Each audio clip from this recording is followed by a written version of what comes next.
But closer settlement of the river did not begin until the Great Depression of the 1890s.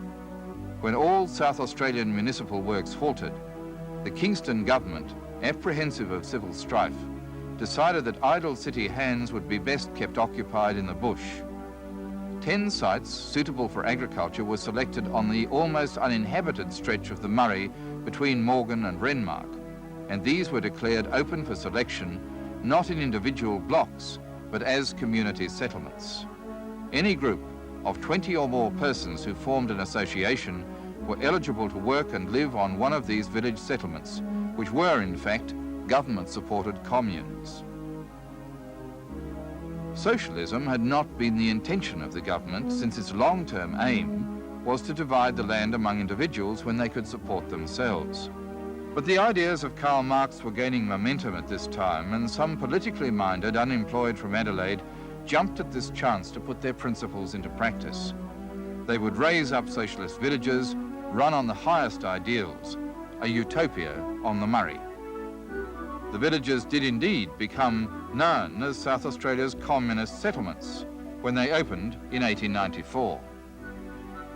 Each family had a task. They either kept cows and supplied the village with milk, or kept hens and supplied the eggs.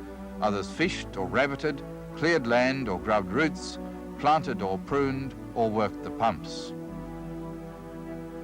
But few of the first settlers knew anything of farming, and things started to go wrong. Fertile river flats were excellent for growing wheat, but the city people could only watch in despair as the first high river swamped it and washed it away. Their 8-hour day with 2 smokers and an hour for lunch would leave any farmer dumbfounded, and the bludgers soon became obvious.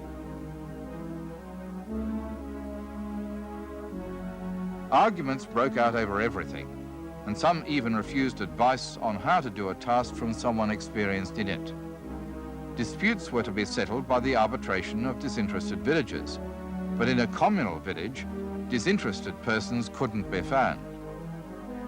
People blamed the government for their own faults, individual and collective, and they blamed their elective board of control, one of which was dismissed, another elected, and then it was dismissed, and the first reinstated, all in 2 hours at one meeting.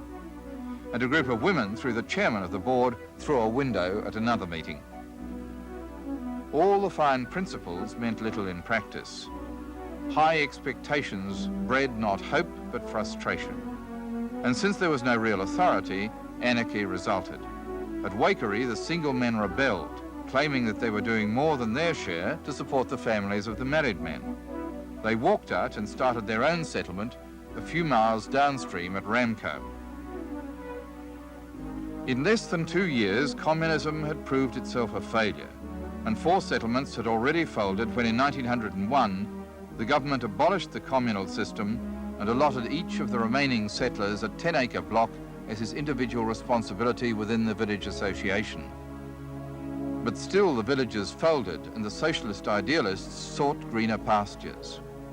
By the First World War, all but one of the village settlements had ceased to exist.